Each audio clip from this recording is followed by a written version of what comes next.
Hi guys. Woo. Right, how we going? Um so we'll go on part two. I'm not sure what's going on with kids, stuff like that. So I'm just gonna go for it and hope that I can do this live. As you know, guys, I'll try and keep them under an hour. Uh I just think it's better that way. So good morning to you. I have quickly just spent 20 minutes telling everyone we're live. So um I had a comment, and it got me thinking. It just got me thinking that Riley Keough is misunderstood.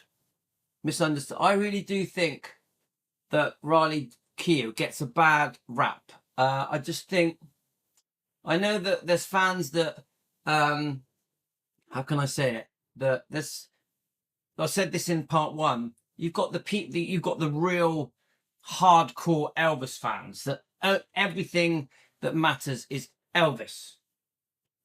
They even have a problem with Lisa Marie. They accuse her and blame her and blah, blah, blah. They say things about Lisa Marie Presley that I just think an Elvis fan should never do. They talk about how she lived, her finances. They talk about choices that Lisa Marie made. They go into detail. Now, I'll give an example of this is this. I had a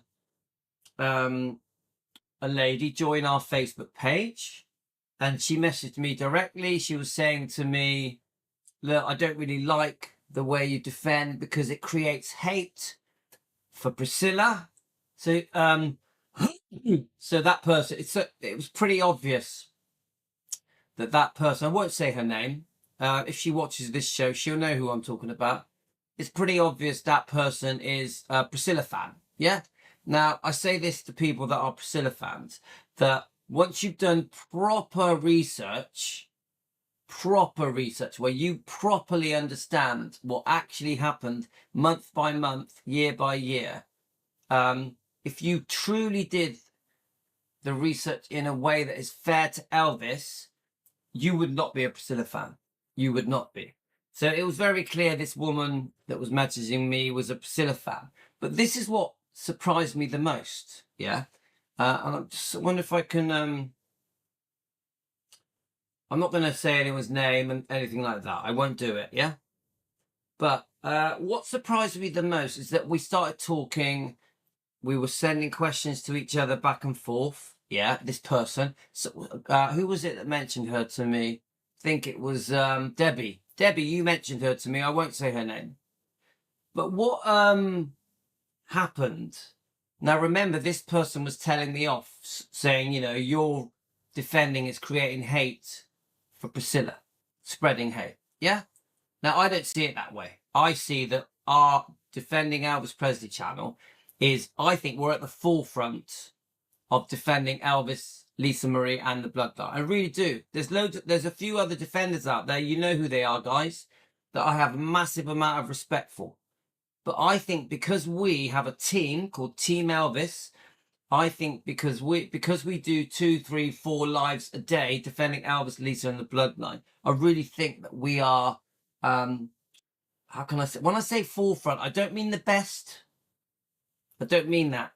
I mean, we do it the most. Like, we really dedicate our time. Me, Team Elvis, we dedicate our time to defending. And when I say dedicate our time, I mean 7 days a week for 3 to 5 hours a day. If you add in research, 6 to 8 hours a day. This is what I mean. I mean, we give it our all to defend Elvis and Lisa. I'm not trying to belittle other defenders. I'm trying to say that this woman is trying to tell us that we're just trying to spread hate. I don't see it that way. I see that we're trying to spread truth. I see that we want to get the facts out there so we can defend Elvis and Lisa Marie. And trust me, we are having to defend Lisa Marie and Riley, because there's many people, even Elvis fans, that are trashing Lisa and Riley. So today's day is we're going to have a Riley Keough day. So anything I do today will be concerning Riley Keough. Because I think she needs to be defended, because I don't think she gets a fair rap. I think Riley is treated as if she doesn't love her mum, as if she's not interested, doesn't care about her grandfather, that she doesn't care about Graceland, she doesn't care about Elvis's legacy. I don't like it. It's bullshit. None of that is true. None of that is true. Now, I've got a very, very good interview here. We've already played 7 minutes of it. I'm going to play the rest of it. I think by the time we get to the end of that interview, you're going to clearly see that Riley truly loved her mum, loves her mum, still does, still is in grief, and is there for her sisters, Finley and Harper, and absolutely adored Benjamin. And Riley absolutely loved her life with her mum, Lisa Marie Presley. And obviously, she never met Elvis, but she completely understood how much her grandfather meant to her mother, and she completely understands how Elvis, her grandfather, has completely changed the world and is loved around the world, even now, decades later, 50, 60 years later. So I want to try and show today just how much Riley does love her mum, her sisters, her brother, even her great-grandparents. She has a lot of respect for Gladys and Vernon, and misses her mum dearly, misses her brother Ben dearly. You know, now people confuse things with Riley. Her body language sometimes isn't great. She can come across slightly disconnected, slightly cold. I accept that sometimes her body language doesn't feel right, but you have to think about what she's gone through. First of all, she was in Scientology for many years, wasn't she, with Benjamin? Yeah, but not just that. She's lost her mum. She's lost her mum. Could you imagine behind the scenes the kind of abuse that Riley gets, the hate Riley gets sometimes? Yeah, because I've seen the comments, guys.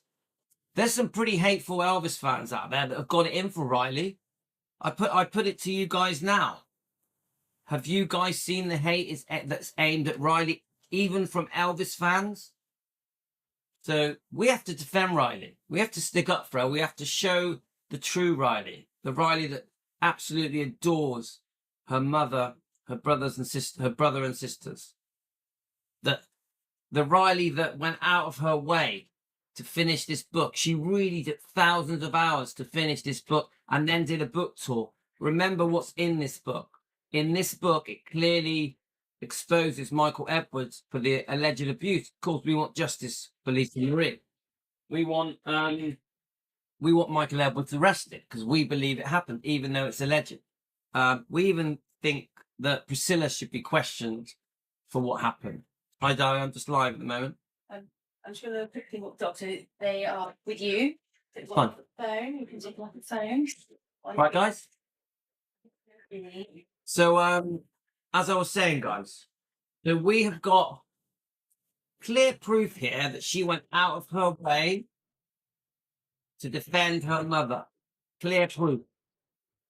She didn't have to finish that book. She went out of her way to finish the book. Remember that, guys. She did a book tour. There's many detailed information things in this book that expose Priscilla, expose a lot of wrongdoing of Priscilla. Yeah, that expose Michael Edwards. Get it, guys? Suran, I've just missed your message. You sent the message, then it disappeared. Sorry. Right, so let's play some of this interview. So obviously the kids are in the background. I'm going to probably try and do a half an hour bit. And then we'll go from there. Okay, right. So it's only a short interview. There's only another 9 minutes left of it. So let's have a little listen. Now, the beginning of the interview is very simple. I highly recommend you go and watch part one of this live stream. It's beautiful. Her words are lovely. So let's listen to the second part of this interview. Okay, guys? You now, Graceland, when you go back there, what are the feelings that you have about that place? It's bittersweet. It's it used to be a place that was filled with kind of joy and fun, and our family would go for, you know, holidays and have dinners and stuff. And now it's it's difficult. My mother and my brother are both buried there. So, guys, remember what she just said. It's very, very important. You can see that she feels awkward in this interview. You can see that she's a bit reserved. But remember what she just said. It's bittersweet. My mother and my brother are buried there. Could you imagine, you guys, put yourself in her shoes, visiting a home where your mother and brother are buried? And remember, this is like 1, 2, less than 2 years after the death of her poor mother, Lisa Marie. So I can see she's struggling to talk about it. But, everyone wants Riley to be overjoyed and so happy and smiley about Graceland. She doesn't see it that way. She sees what we see as fans with Graceland, with Elvis, with Lisa. But she also sees the loss of her mother, the loss of her brother, who she was very close to, but of course, the loss of her grandfather. You get it, guys? So it is bittersweet. So it's definitely an emotional experience, but I try to still have like joyful moments with my family there and keep that alive, because I think that's important. Yeah, so she tries. She tries. I think it's important, but you can tell it's not easy for her. This is something she tries to do because her poor mother is laid to rest there. Her poor brother. Get it, guys? Very hard for outsiders to understand the unique otherness, the weirdness of fame. Was that part of the attraction of Michael Jackson to your mother, that he was from that same world? So a bit of an odd question, yeah. I mean, if you start going into detail about Michael Jackson, there's much more to it. But from what we've read in this book, they actually did love each other. They did love each other. I just want to say I didn't finish what I was saying just now about the fan that was telling us we are spreading hate about Priscilla. Now, in case you just remembered what I was saying, when I was discussing it with this person who was messaging me direct, they truly, it was very clear that person that had told me that I'm spreading hate about Priscilla, that she was a Priscilla fan, foremost, and secondly, did not like Lisa. Did not like Lisa. Blamed Lisa for all the wrongdoing. Blamed her. This person that had messaged me direct, I could even show you, no, I won't do that because it was private message. But this person clearly was like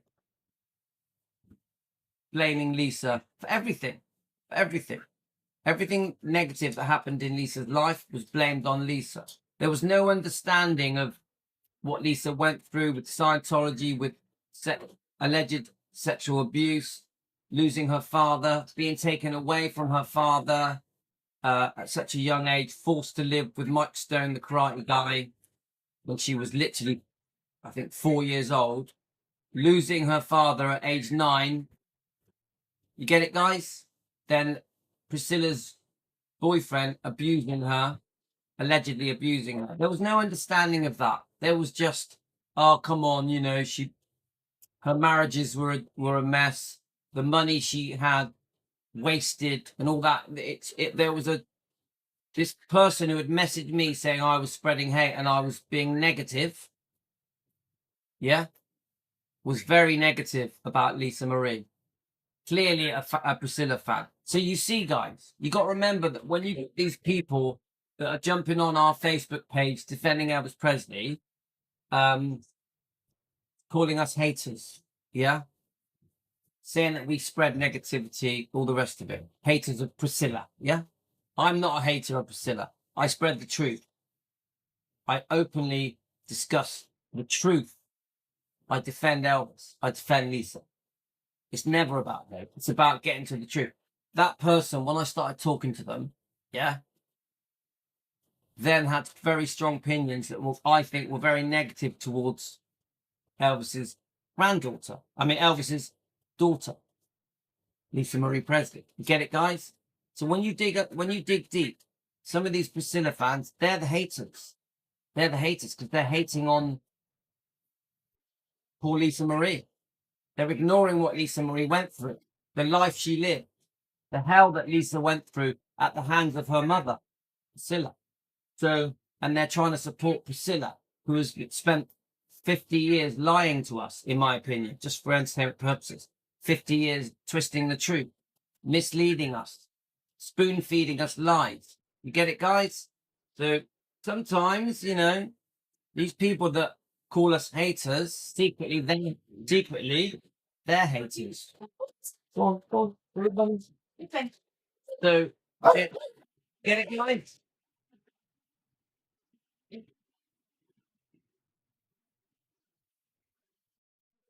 Make it your fun. Come on. You get what I'm saying, guys? Sorry. Right, we've got to be quiet now.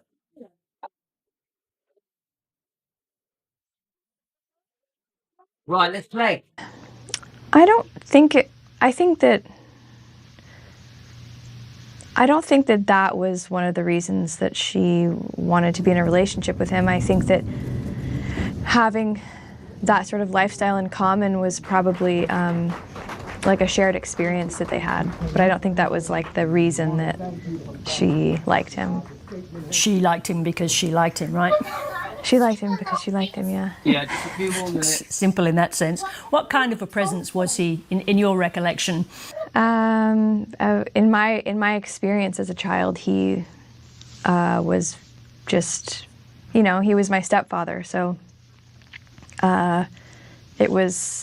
he was in my home, and it was like a kind of, it sounds kind of silly to say, but it felt like a pretty normal experience with a stepfather. He was very kind to us, and they would have a lot of fun together, and there was a lot of laughter and silliness, and that was my experience.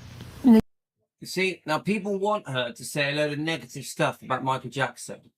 That presenter is digging deep. She's digging, yeah? But she just gives a very normal reply to the way Michael Jackson was. Just a normal guy that treated them like children and treated them in a fatherly way, that just wanted them to be happy and enjoy their lives.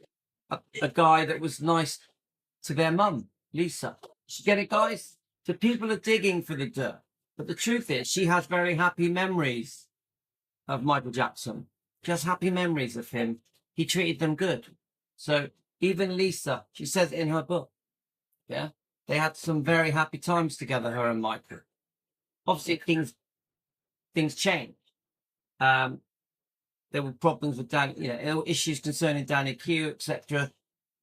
Lisa wanted to stay close to Danny. It's not straightforward, but the bottom line is that the people are digging for dirt and they're not getting what they want. So let's keep going. Your mother defended him against the allegations of child molestation. Did you and your brother ever talk about it? No, we never talked about it. She said in the book that she had never, seen anything, and that was kind of all she says in the book. But no, my brother and I never discussed that. I think she's anyone that has any connection with Michael Jackson that was a child is going to be asked this question. So this isn't, the molestation stuff isn't our topic today. So, but she gives her answer. Not a topic in the family? No, it wasn't actually. Reading it, especially obviously thinking about the end of Elvis's life, Michael Jackson's drug use must have been extremely confronting for your mother. Did you talk to her about it before coming to write about it in the book? She was pretty able to confront everything. She was very tough and definitely would have just been confrontational about it to him in the moment. I think that I'm sure that if there were those conversations between them, that she, I'm sure it was obviously upsetting, regardless of her father, if that was a topic. These are hypothetical. Hypothetical. No, I get it. In the book, you describe a rapprochement between your mother and Priscilla, obviously after a very difficult relationship. There's a song that Lisa Marie wrote about it, which you quote in the book. The lyrics say she has forgiven her. Had she, or was it too late for forgiveness? I think that song is it, to me, feels like the truest form of their relationship, and I think it's pretty common in your life with your parents to have phases where you're, not doing as well, where you're closer, and they were just, like regular parents and daughters in that way. But for the most part, I would say that song, to me, represents like the truth underneath their relationship, and I always thought it was really beautiful. Your mother technically died from complications after surgery, but actually... So guys, it gets difficult now. Let's keep going. You say you believe she died of a broken heart after your brother died. Yeah. That was just, how I felt. I felt that she wasn't able to really recover from losing him and being here without him. You said you had an... So let's, she gives a very honest reply here. Now remember that Lisa Marie absolutely worshipped her son Benjamin, worshipped him. Very, very close to him. Yeah? Definitely did not expect him to pass. So let's put ourselves in Lisa's shoes. Imagine losing your son. Imagine it. So I understand Riley's response. An intimation being with your mother in the weeks leading up to her death, that she was, if I understand it correctly, she was sort of detaching, separating from life. If you were aware of that at the time, that must have been very distressing for you, that you couldn't hold on to her. I think that a lot of my life has been like a practice in surrender, and I think that was another moment of just, allowing what is to be. I've grown up with addiction around me a lot, and strong-willed people, and one thing I know is that you can't, force people to have a different faith than they're going to have. So I think that I did. Of course, it was distressing, but I also just I'd come from many years of that uncertainty. Yeah, that's quite an awkward, tough way of answering that question. So what she's really saying is that secretly behind the scenes, there has been a lot of problems with drugs and depression and, just things that she probably doesn't want to share with us, but she's saying, I've been through it. I understood it. So when poor Lisa lost her son, Benjamin, went through that hell. And obviously there was problems with alcohol, with prescribed medications, and she went through it, guys. She went through it. It's very tough, isn't it, watching your own mother struggle? But of course she was going to struggle because it was too serious. There was no changing it. There was no undoing it. It was their new norm. Their new normal was they had to accept that Benjamin was gone in under the circumstances that he went. And of course, okay, I've nearly finished that. But of course, under the circumstances, remember, Lisa's lost her father, and what happened there? Elvis. And then the abuse that she went through at the hands of Michael Edward when Priscilla was supposed to be protecting her. Priscilla was supposed to be protecting Lisa Marie when she was a child, yeah? All of this is alleged, but you get my point, guys. There's a lot going on here. I've been reading the responses to the book. There's been a few already, and clearly people are fascinated by the fact that your mother kept your brother's body in the home at home for a couple of months after he died. So I'm more or less finished now. Do you understand why she did that? I do. So guys, there's only 3 minutes left. I'm gonna have to shoot off in a sec. I'll let this play out and then I've got to shoot off, but then I'm coming back, okay? It didn't really seem the way that it actually occurred was that she was offered, the funeral home offered for them to put him, you know, in a room instead of taking him to the home, and she accepted the offer. And I think that was just coming from a place of being a mother and having that option to know where your son is, and instead of sending him off to somewhere. I think that was like an unusual circumstance that was because my mom was Lisa Marie Presley, that she was given that option, you know.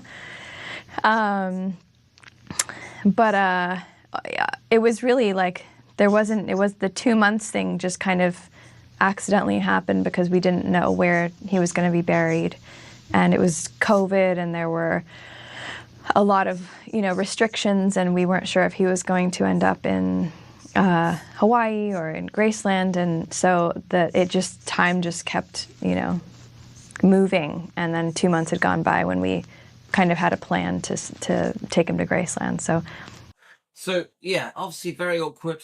Yeah, we know that Lisa grieved with Benjamin in a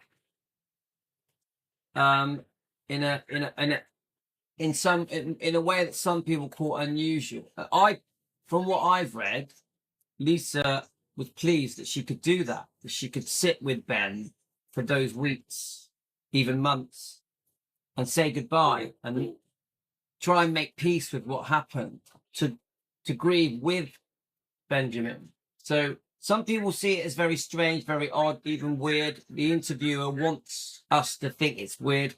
I understand it. I understand that Lisa, who had lost her son, you know, I don't think it gets any worse than that, does it? Just wanted to sit with him. I think she would hold his hand, would stroke his face, things like that. And I think I personally, what I've read, Lisa felt fortunate that she could do that. Yeah. Other people try and paint it as being very weird, strange, odd. They can say what they want. I do understand. Lisa wanted more time with her son, even though he had passed. Yeah? Okay, guys? I'm aware that, you know, that's a super uncommon circumstance, but I mean, it's what happened. Now, you say you spent years trying to understand, and I'm quoting you here, the profound sense of unworthiness that Lisa Marie felt. Do you understand it now?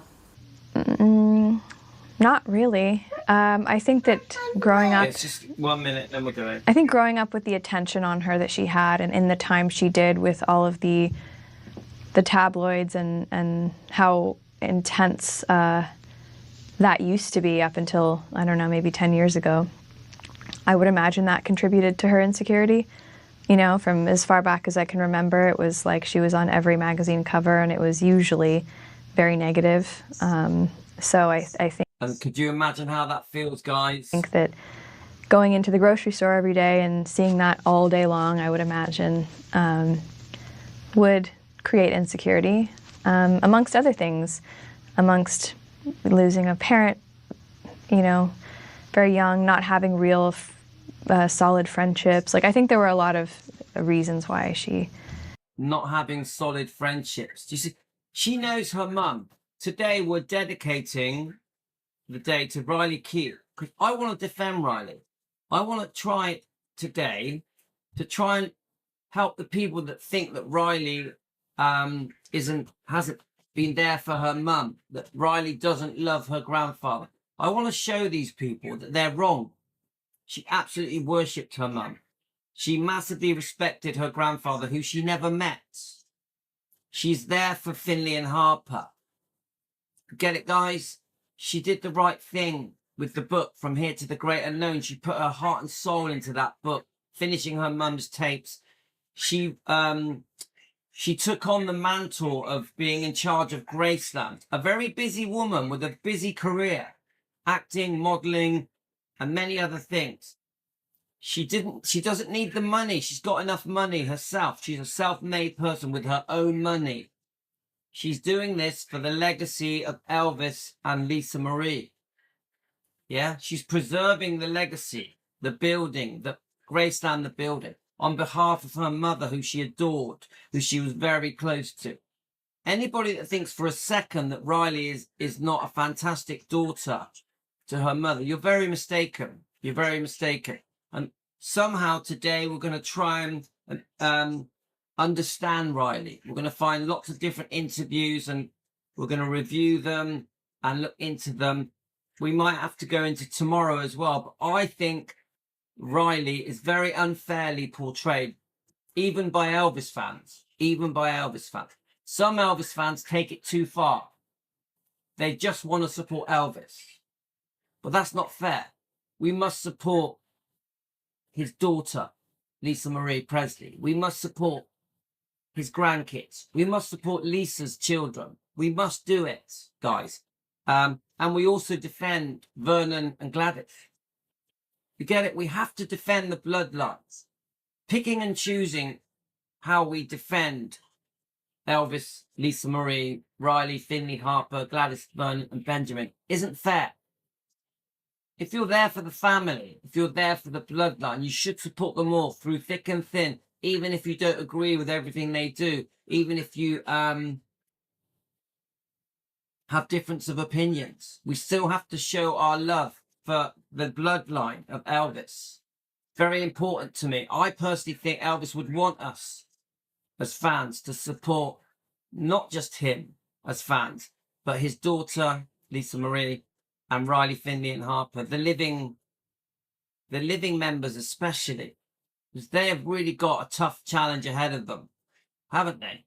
Riley, Finley and Harper, they got a tough time ahead of them, and we as fans must support them. Elvis would want that. Anyway, so I'm just going to play this last minute, guys, and I'm going to come back for more parts. Today is a Riley Keough day, okay? She felt that way, and she was also incredibly strong and wildly truthful and honest and present in a way that was really incredible. So she wasn't just insecure. No, and the portrait you've given us is of someone of enormous capacity to love and be warm and funny. And I want to thank you, Riley Keough, for taking some time to talk to us about it. And I think, right, guys, so this is the point. I'm going to wrap things up now and we're going to come back. I like what Debbie said. Debbie said you can, I think I've just gone past the comment, you can see the pain in her face. Is that what you said, Debbie? Something like that. You can see the pain in her face. But people confuse things. Because Riley does have, her body language isn't the best. She does have a slightly disconnected way about her. I mean, she's a beautiful lady. She has a beautiful smile. Very successful in her own right. But do you blame her that she's got that disconnect? The whole world wants to know about her life. Remember, she's lost her mum under very complicated circumstances. She's lost her brother under very complicated circumstances. The whole world is breathing down her neck about Elvis. Everyone wants Riley to worship Elvis. She never met him. She knows him through Lisa's words. She knows him through the propaganda, the press. She knows him as a past grandfather who had died many years ago that her mum always proudly spoke about. So it's very difficult to get inside Riley's head. It's very unfair to go against Riley. You have to put your feet in her shoes and the life she lived, what she went through, and what she's going through now. See her as the new front person of Graceland, with eventually where Finley and Harper will join in. Yeah, we have to cut Riley a break. We have to cut Riley a break. Give her a chance. Understand the hell that she's been through. Probably still going through because she's lost her mum and her brother. So today we are going to massively defend Riley Keough. Okay, guys, got to go. Thanks, everyone. And We're going to spend the whole day talking about Riley Keough today. I want to make it clear to you guys, I fully support Riley. Fully. Elvis, Lisa Marie, Riley, Finley Harper, Gladys, Vernon, Benjamin. I fully support them, even if they make mistakes, even if they made mistakes. Elvis made mistakes as well. Get it, guys? We are there for the full bloodline. We're not going to pick and choose. That's what defending Elvis represents. Okay? Take care, guys. Be back soon. Love you all, guys. And Philomena, we all send